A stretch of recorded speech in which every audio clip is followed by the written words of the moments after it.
Muy buenos días, hoy hablaremos de la cirugía ovárica en pacientes histerectomizadas, cirugía en síndrome de ovario poliquístico y ovariopexia. Como introducción, la patología ovárica sigue siendo una patología frecuente en las mujeres en edad reproductiva.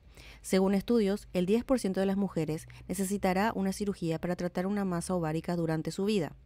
En el pasado, la laparotomía era considerada como el tratamiento de elección, pero con el desarrollo continuo de la cirugía mínimamente invasiva ha permitido un cambio de conducta, aceptando hoy la laparoscopía como el gold estándar para el tratamiento de masas anexiales, por las ventajas del postoperatorio, como menor requerimiento de analgesia, menor estancia hospitalaria, recuperación más rápida, menor morbilidad y menor formación de adherencias.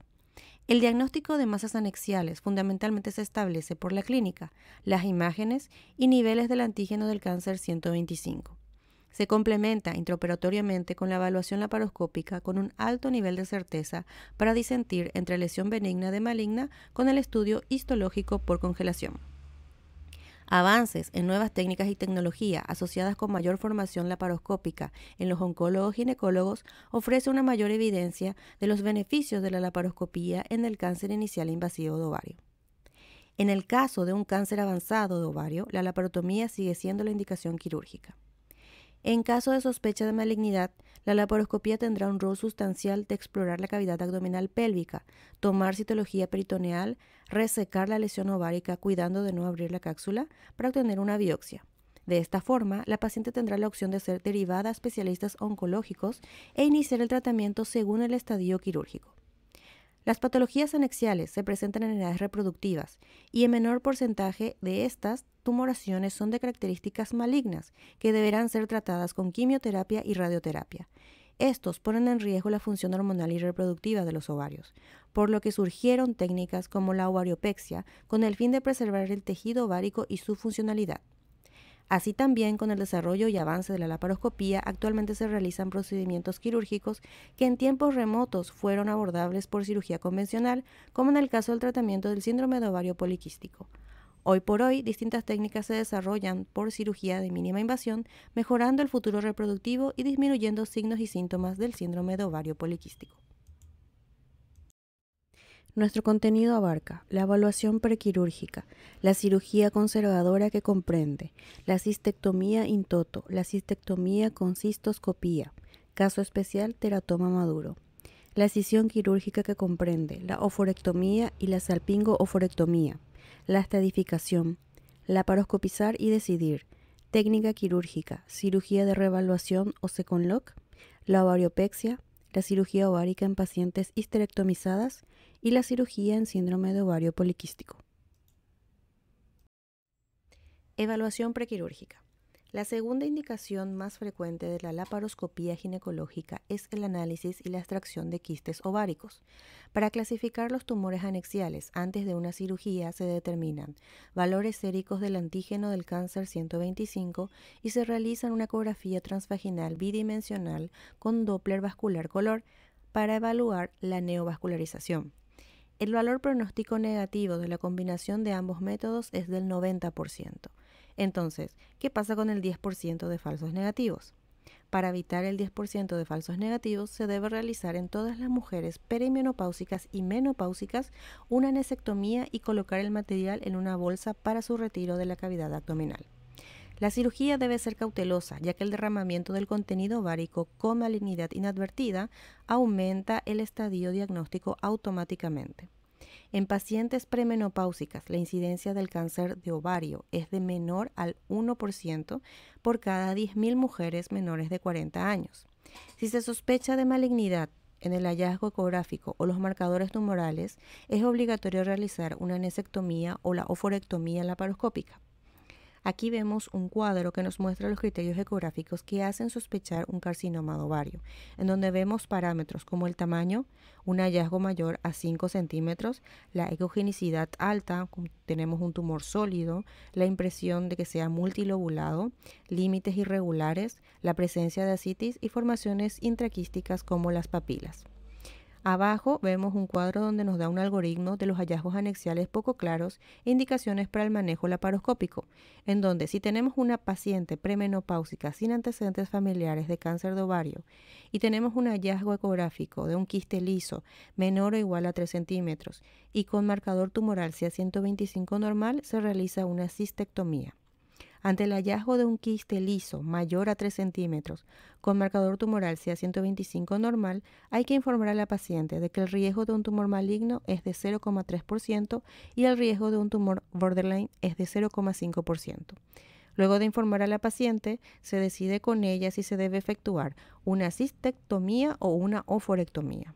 Y en pacientes posmenopáusicas, independientemente del valor del CA125 o del tamaño del quiste, se realiza una anesectomía. Ahora hablaremos de la cirugía conservadora. La cirugía conservadora puede ser cistectomía in toto, cistectomía más cistoscopía o cistectomía en casos especiales como el teratoma maduro. Aquí se colocan 3 trócares de 5 milímetros en la línea media suprapubiana. Los sitios de punción de los trócares deben garantizar un buen acceso al tumor anexial. Cuanto mayor sea el tamaño del tumor, más alto será la incisión. Primero se aspira líquido peritoneal para estudio citológico y luego se inspecciona la cavidad abdominal, el peritoneo, ambos anexos, espacios paracólicos, el diafragma, el epiplón mayor, el hígado y el intestino. Si hay adherencia, se procede a realizar la adhesiólisis y existen 2 formas de extraer los quistes, con punción previa o sin ella.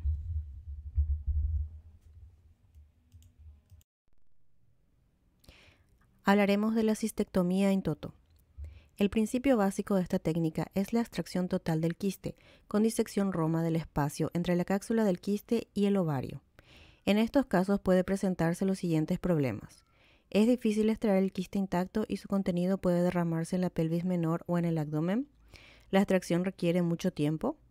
O, para extraer en forma roma un quiste ovárico en su totalidad, es necesario realizar una disección precisa con coagulación, sobre todo en la zona del ligamento propio del ovario. Este proceder puede significar una amenaza para la irrigación del ovario y conducir a la neoformación de un quiste ovárico. Además, una coagulación extensa complica el estudio histológico de la pieza. Cistectomía con cistoscopía. Después de una inspección completa y un lavado minucioso, los quistes de ovario pequeños se punzan con una aguja y su contenido se aspira con una jeringa de 20 ml. Los quistes grandes se punzan y aspiran con un trócar de 5 o 10 milímetros conectado al sistema de aspiración. La punción debe realizarse sobre el borde antimesentérico del ovario para evitar la formación de adherencias entre la trompa y el ovario. Luego del análisis macroscópico del contenido quístico, se realiza la citología o un análisis hormonal. El ovario se inspecciona por completo, luego se eleva para observar el lado dorsal del quiste y finalmente se escinde por el sector antimesentérico con la tijera hasta que se pueda extraer el quiste en bloque. Se coloca el laparoscopio dentro de la cavidad del quiste y se inspecciona la pared interna de este. Se toma el ovario del lado escindido con la ayuda de una pinza de Mannes y se tracciona su pared para separarlo de la cápsula del quiste. Se colocan 3 pinzas de prensión, 2 para asir el tejido ovárico y la tercera para asir la pared del quiste, y se comienza a extraer paso por paso la cápsula. Las hemorragias se controlan con coagulación bipolar. Debe tenerse especial cuidado al extraer el quiste cerca del hilio ovárico, donde la disección debe ser mucho más cortante. Se extrae el quiste, se lo coloca en un endovac a través del trócar y se efectúa una inspección macroscópica en busca de vegetaciones papilares o porciones sólidas en su interior. A continuación, se invierten y se coagulan los márgenes con técnica bipolar. En los quistes grandes se sutura el lecho quístico, lo que puede provocar hematomas, adherencias o ambas cosas. Finalmente se realiza un lavado completo de la pelvis menor con solución de Ringer. Caso especial, teratoma. Los quistes dermoides benignos, histológicamente el teratoma maduro, pertenecen al grupo de las neoplasias ováricas de las mujeres jóvenes con baja probabilidad de malignización, entre 1.8 a 2%. Durante la técnica laparoscópica es absolutamente necesario evitar la diseminación del contenido quístico porque el contacto del contenido sebáceo del quiste con el peritoneo puede desencadenar una peritonitis química. Si sale sustancia sebácea del quiste, se la debe lavar de inmediato y aspirar ampliamente. Todo el resto de sebo debe ser extraído. En alrededor del 10 al 15% de los casos, ambos ovarios están comprometidos por un teratoma maduro. La ecografía intravaginal preoperatoria es el método no invasivo de elección más seguro para diagnosticar o excluir el compromiso del ovario contralateral. Este ovario se inspeccionará minuciosamente y ante cualquier hallazgo sospechoso se efectuará una biopsia. Si el quiste mide menos de 4 centímetros de diámetro, podrá ser extraído en la forma descrita anteriormente. Con un diámetro mayor de 4 centímetros, la extracción total del quiste es técnicamente difícil y existe un riesgo más alto de rotura intraabdominal. Por lo tanto, los quistes dermoides grandes deben ser punzados según su tamaño y su forma con un trocar de 5 o 10 milímetros. Este trocar se coloca con un lazo de Roeder que es guiado por un segundo trocar. Para evitar que el trocar de punción se salga del quiste de la cápsula de este, se toma con una pinza maniobra que se realiza con el trocar medial de 5 milímetros y con el lazo de Roeder. Luego de colocar una cánula de aspiración a través del trocar de 10 milímetros dentro del quiste, se procede a evacuar su contenido, lavando y aspirando su cavidad. La aspiración completa del contenido quístico es difícil de realizar. Después de evacuar totalmente el contenido del quiste, se retira el trocar de 10 milímetros y se cierra el sitio de punción ajustando el lazo de Roeder. También se puede extraer algo más del sebo del quiste y es sumamente importante que la paciente no sea colocada en una posición de Trendelenburg muy marcada para que el contenido del quiste y el líquido de la irrigación no pasen a toda la cavidad abdominal. Una vez cerrado el quiste, se la puede seguir separando con las maniobras anteriormente descritas, como tracción y contratracción, y la cápsula del quiste se retira dentro de la bolsa colectora. Si es necesario, se puede ampliar la incisión para retirar la bolsa utilizando un dilatador de narinas. Es importante traccionar la bolsa colectora a través de la pared abdominal y abrirla fuera del abdomen. Además, debe cubrirse el sitio con campos. Se toma y se abre el quiste dentro de la bolsa colectora con una pinza de prensión o una pinza de kosher. Si llega a salir líquido del quiste, se lo aspira rápidamente para evitar que se derrame por el borde de la bolsa y contamine la pared abdominal. Escisión quirúrgica. Una oforectomía o una salpingo-oforectomía se pueden comenzar a realizar tanto desde el ligamento propio del ovario como desde el ligamento infundíbulo pelviano. Es más fácil y seguro comenzar desde el ligamento infundíbulo pelviano porque se visualiza mejor la presencia del uréter. En cuanto a la oforectomía, el tejido ovárico normal se mantiene firme con una pinza de prensión introducida por el lado homolateral al anexo, lo que ayuda a reducir las posibilidades de rotura del quiste. La trompa se sostiene con una pinza de prensión atraumática. Los vasos sanguíneos que provienen del ligamento infundíbulo pelviano se coagulan cuidadosamente para no perjudicar la vascularización de la trompa. La escisión del mesovario se realiza con la tijera o con una coagulación bipolar. Las líneas de escisión deben ser realizadas muy cerca del ovario para evitar la lesión de las anastomosis vasculares de la trompa. Finalmente se coagula y se escinde el ligamento propio del ovario. Después de haber efectuado la resección, se coloca todo el ovario dentro de un endovac y se lo retira a través de un trocar de 10 milímetros. El endovac se abre fuera del abdomen, se punza el quiste en su interior y se aspira su contenido y se lo toma con sendas pinzas de kosher para extraerlo en su totalidad. Si durante la realización de este procedimiento se observan formaciones sospechosas en la pared del quiste, se las debe estudiar con un corte por congelación. Tan pronto como se vuelva a colocar el trocar de 10 milímetros, se creará otro neumoperitoneo y se examinará el sector en busca de posibles hemorragias. Al final, se debe lavar toda la pelvis con solución de Ringer. Salpingo o forectomía. Primero se toma firmemente el ligamento redondo por el lado contralateral y se lo tracciona para observar libremente el anexo. Se realiza la inspección de toda la cavidad abdominal en busca de metástasis. Se realiza la identificación retroperitoneal del uréter. Se realiza el aislamiento, coagulación y escisión secuencial del ligamento infundíbulo pelviano. Se realiza la coagulación y escisión del peritoneo a lo largo de la porción medial y lateral del ligamento ancho. Se realiza la coagulación del ligamento propio del ovario y coagulación de la trompa. Al final, se realiza la extracción total del anexo dentro de un endovac o bolsa colectora. Tenemos una indicación especial. En las pacientes histerectomizadas se debe buscar y exponer el trayecto del uréter cuya porción distal puede transcurrir muy cerca del sector lateral del ovario. Estadificación. Laparoscopizar y decidir. La cirugía laparoscópica representa una alternativa válida y segura de la laparotomía en el tratamiento de los quistes de ovario benignos. La estadificación del carcinoma de ovario se realiza por vía quirúrgica, sobre la base de la primera intervención con evaluación quirúrgica y anatomopatológica del estadio de la enfermedad, incluso en presencia de metástasis microscópicas intraperitoneales o retroperitoneales. Las pacientes deben recibir terapia adyuvante en el posoperatorio.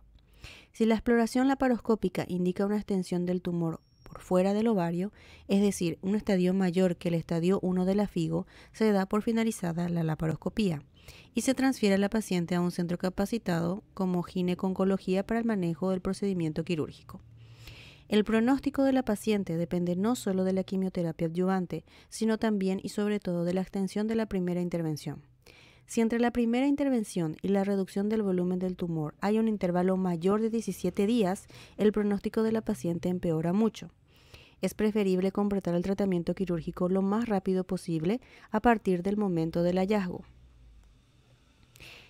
En caso de siembra tumoral intraabdominal, puede haber implantación metastásica sobre los sitios de introducción de los trócares.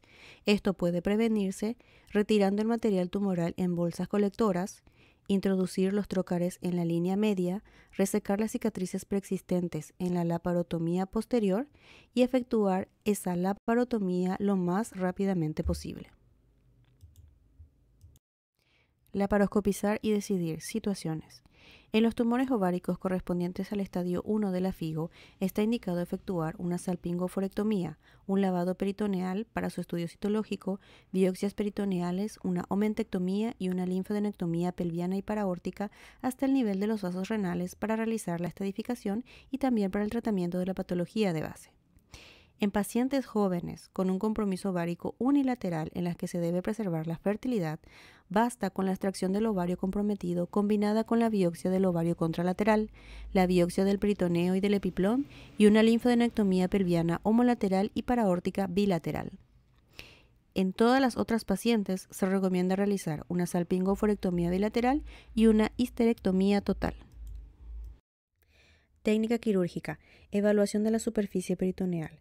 Luego de la inspección laparoscópica general de la pelvis y de toda la cavidad intraabdominal, se toman muestras de biopsia del fondo de saco de Douglas, del peritoneo vesical y del peritoneo vecino a la línea arcuata, de los espacios paracólicos laterales al ciego, del colon sigmoides, de los ángulos colónicos izquierdo y derecho y del lado derecho del diafragma. Debe llevarse a cabo un lavado peritoneal previo a la extracción del tumor. Linfadenectomía pelviana homolateral y linfadenectomía paraórtica infrarrenal. Si la patología se limita al ovario, se encuentran ganglios pelvianos positivos en el 9% de los casos y metástasis en los ganglios paraórticos en el 18%. De ello se desprende que es obligatorio realizar la disección homolateral completa de los ganglios ilíacos y paraórticos hasta el nivel de los vasos renales. En el carcinoma de ovario del lado derecho deben extraerse los ganglios del lado derecho de la aorta, así como los ganglios precava y del espacio interaortocavo. En el carcinoma del lado izquierdo se extraen los ganglios paraórticos del lado izquierdo y los interaortocavos. Salpingo-oforectomía contralateral. Si se debe conservar la fertilidad de la paciente, se deja el anexo contralateral y el útero dentro de la cavidad. Sin embargo, es obligatorio realizar una biopsia del ovario contralateral, aunque su aspecto macroscópico no resulte sospechoso. Omentectomía. La extracción intracólica del epiplón es suficiente para el estadio 1 de la FIGO. El ligamento gastrocólico, la bursa omentalis y el epiplón menor deben ser totalmente inspeccionados y si se hallan focos sospechosos, estos deben ser biopsiados. Apendicectomía. La apendicectomía se realiza por coagulación bipolar de la luz mesentérica sobre 2 a 3 lazos de Roeder y la invaginación del muñón se efectúa con la sutura en seta o de tipo en bolsa de tabaco. Histerectomía vaginal asistida por laparoscopía. El ligamento redondo se coagula de ambos lados y se escinde. Luego se separa el peritoneo vesical y el ligamento supracervical y se escinden con coagulación. La arteria uterina se coagula en ambos lados directamente en su nacimiento en la arteria ilíaca. El parametrio restante se secciona por vía vaginal y se extrae el útero por la misma vía. El anexo contralateral y el epiplón mayor pueden ser retirados de la cavidad abdominal en un endovac por vía vaginal. Cirugía de reevaluación Second Look. La laparoscopía se utiliza cada vez más como cirugía de reevaluación second look en el carcinoma de ovario. El mantenimiento de valores séricos elevados del marcador tumoral CA125 casi siempre indica la presencia de un tumor residual y es una contraindicación para un second look laparoscópico. Un valor sérico normal no excluye la presencia de un tumor residual. En las pacientes con tumor residual, la cirugía de second look solo es beneficiosa cuando el tumor puede reducirse a un pequeño resto microscópico. En las pacientes de edad avanzada con tumor remanente luego de la intervención primaria y mal estado clínico general, los beneficios son nulos. La estratificación laparoscópica incluye la inspección de la pelvis, el hígado, el diafragma, los espacios paracólicos y todo el peritoneo parietal anterior. La inspección completa de la serosa intestinal del mesenterio, del epiplón mayor y del peritoneo parietal posterior no es posible por vía laparoscópica. Estas regiones se inspeccionan mejor por laparotomía, en tanto que el diafragma y el hígado son mejor inspeccionados por vía laparoscópica. Cuando se trata de una evaluación completa del abdomen, la laparotomía es superior a la laparoscopía, y las complicaciones del second look laparoscópico varían entre el 2,5 y el 14%, y la más frecuente es la enterotomía. La frecuencia de recidiva posterior a ambos procedimientos es igual para los costos del second look laparoscópico y son considerablemente menores que en la laparotomía. Ovariopexia. Se entiende por ovariopexia a la movilización de los ovarios a la pared pelviana, ya sea por una transposición lateral de los ovarios o a la pared posterior del útero, transposición medial de los ovarios. Es un procedimiento laparoscópico poco frecuente que en oncología se puede realizar para conservar la función de los ovarios en caso de que se requiera la radioterapia de la pelvis menor. La radiación de la pelvis con 40 Gray conduce directamente a la pérdida de la función endocrina y reproductora de los ovarios en un 50%, motivo por el cual se recurre a la ovariopexia previa. Ahora hablaremos de la transposición lateral de los ovarios en la pared lateral de la pelvis. Los ovarios móviles se fijan a la pared lateral de la pelvis en dirección lateral y craneal a la arteria ilíaca común y a la zona del espacio paracólico, con un punto profundo de material no reabsorbible. Otra técnica para la lateralización de los ovarios, en la zona de los espacios paracólicos se realiza una incisión peritoneal de 2 a 3 centímetros de longitud. Con una pinza roma traumática se efectúa la tunelización del peritoneo en sentido medial hasta alcanzar el espacio retroperitoneal. El ovario perfectamente móvil, gracias a su pedículo, se lleva a través del túnel y se vuelve a exteriorizar en la cavidad abdominal. La apertura del peritoneo se reduce con una sutura efectuada con 1 a 2 puntos simples para evitar que el ovario se deslice y vuelva a su ubicación retroperitoneal anterior. Se debe evitar la torsión de los vasos ováricos. Ahora, la transposición medial de los ovarios por detrás del útero. En la transposición medial de los ovarios se fijan con 2 puntos no reabsorbibles profundos por detrás del útero. Se debe alcanzar una gran tensión a la sutura para poder fijar los ovarios en la pared posterior del útero. La ovariopexia como profilaxis de la formación de adherencias en el campo de la cirugía de la esterilidad. Las adherencias en la zona de los anexos, sean de origen postinflamatorio o debido a la presencia de focos de endometriosis, suelen conducir a la esterilidad de la mujer afectada. Para la recuperación de la fertilidad debe efectuarse una desciolisis amplia y la resección de los focos endometriósicos. Es difícil peritonizar los grandes defectos quirúrgicos establecidos.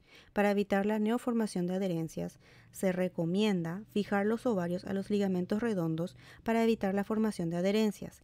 De este modo se logra la peritonización total de la fosa ovárica y por ende se evitan las adherencias entre los anexos y el peritoneo parietal.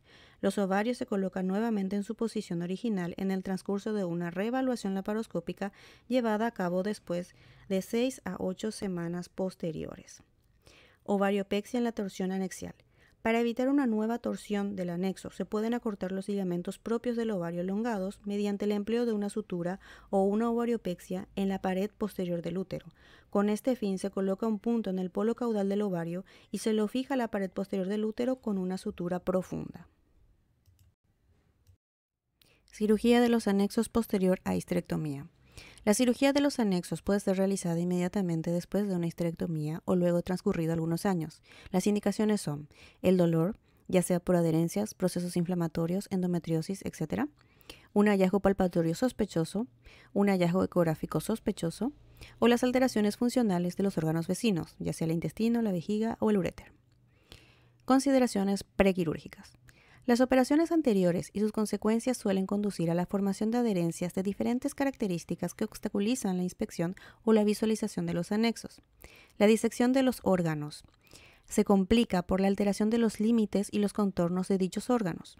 Los procesos inflamatorios agudos, por ejemplo, los accesos tubováricos posteriores a una histerectomía, conducen además a una fibrosis importante y aumenta la vulnerabilidad de todas las estructuras pelvianas. Los quistes pueden extenderse al espacio retroperitoneal y desplazar órganos y estructuras, por ejemplo, el mesocolon sigmoide, el espacio pararrectal, el espacio paravesical, etc. El uréter puede estar fijo al anexo dentro de un tejido fibroso. Esto complica su identificación o su movilización. Si se sospecha la presencia de un proceso maligno, debe extraerse el material de la cavidad peritoneal para su estudio citológico. Por otro lado, deben mantenerse los principios quirúrgicos oncológicos generales, por ejemplo, el lavado peritoneal y la extracción de los órganos en un endovac. Técnicas quirúrgicas. Salpingectomía. La salpingectomía laparoscópica es suficiente para tratar la salpingitis aislada. En la extracción del hidrosalping debe protegerse la circulación ovárica, ya que una liberación agresiva puede conducir a una reducción del flujo sanguíneo ovárico y por ende una alteración de la función ovárica. El tratamiento del hidrosalping se inicia idealmente en la porción distal, liberando adherencias. El hidrosalping debe mantenerse intacto hasta que se visualicen claramente los límites orgánicos. Un hidrosalping de gran tamaño que limita una adecuada visualización de la pelvis debe ser abierto y su contenido aspirado. En caso de que la dilatación se extienda al espacio retroperitoneal, es fundamental identificar los vasos de la pelvis y el uréter. En la anexectomía, los anexos se extraen según la técnica descrita con el útero presente. Luego de identificar los vasos ováricos, se los coagula y se los incide muy cerca de la superficie. Los límites entre la vejiga, la vagina y los anexos deben ser bien visibles. Si este no es el caso, la vejiga debe llenarse con una solución de cloruro de sodio para permitir su liberación y separación del campo. Continuando con las técnicas quirúrgicas, hablaremos del tratamiento de las adherencias severas. La presencia de adherencias severas dificulta la visualización.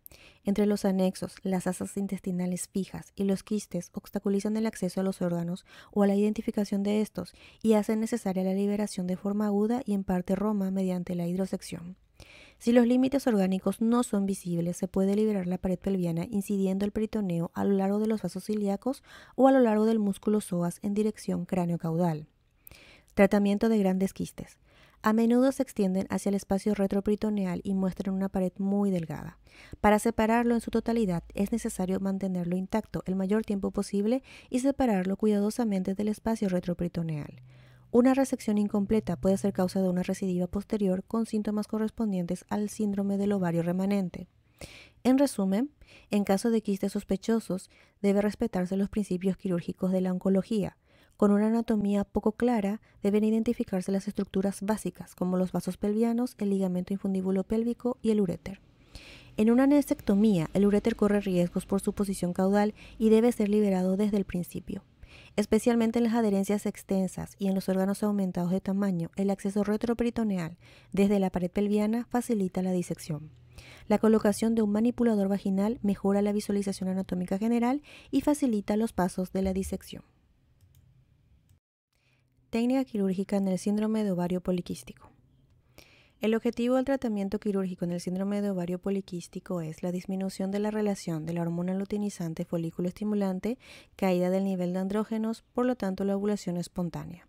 Este método exigía la realización de una laparotomía y aumentaba el riesgo de que se formen adherencias en la superficie del ovario, de modo que en los últimos años este procedimiento ha sido reemplazado por métodos quirúrgicos laparoscópicos. A continuación se enumeran las diversas técnicas de tratamiento laparoscópico del síndrome de ovario poliquístico, como biopsia del ovario, resección cuneiforme del ovario, la clásica resección en cuña de Stein. Se incide la túnica albuginea y estroma con tijera o aguja monopolar desde el borde antimesentérico en dirección del mesosalping. Cierre de la herida con puntos simples. La electrocoagulación, que es coagular o electrofulgurar los folículos atrésicos, la teca interna y el estroma circundante sin destruirlos, a 4 o a 5 segundos por coagulación. Y la criocongelación. Entre las complicaciones intraoperatorias vemos que son raras, pero se pueden dar hemorragias provenientes de los orificios generados por la penetración de la superficie ovárica y se producen por el empleo del láser de CO2 o de la aguja monopolar de alta frecuencia. Estos orificios se cauterizan cuidadosamente con la corriente de alta frecuencia. Las adherencias posoperatorias ocurren de la misma manera que en otros procedimientos quirúrgicos. Evitar grandes zonas de necrosis disminuye al mínimo el riesgo de formación de adherencias, las que en promedio se observan en el 28% de los casos. También se describen como complicaciones infrecuentes la atrofia del ovario o la insuficiencia ovárica debido a una termólisis muy intensa. En conclusión, la laparoscopía hoy en día constituye el gold estándar del manejo de las lesiones anexiales benignas. Antes de abordar una conducta quirúrgica, se debe realizar una adecuada evaluación de la paciente para evitar un diagnóstico errado de benignidad. Debemos apoyarnos en la historia clínica, antecedentes de cirugías previas, examen físico y complementar la evaluación con ecografía y marcadores tumorales. En el caso de lesiones benignas en edad fértil, se debe elegir la cistectomía ovárica como primera opción, intentando resecar la menor cantidad de tejido en estas pacientes. Y en pacientes peri o menopáusicas con lesiones sospechosas se sugiere la anestectomía.